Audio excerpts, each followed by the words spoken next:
Уж давно минуло время, птичка тихо напевала, мне поведала поэму о карельском Рускеалу.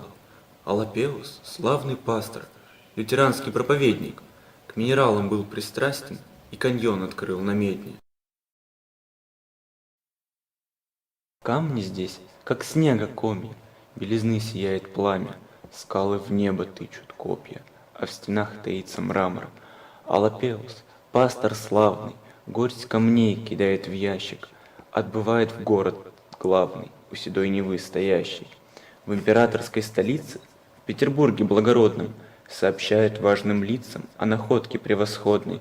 С той поры в туннелях длинных из окрестных сел крестьяне дни до сумерок пугливых мрамор камень добывали, пыль вздымают караваны.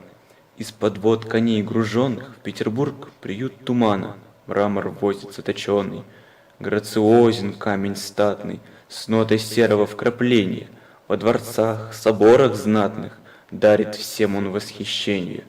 Много лет минуло быстрых, птичка вести мне прислала, нет здесь больше ломок хитрых, парк есть горный, Рускеала.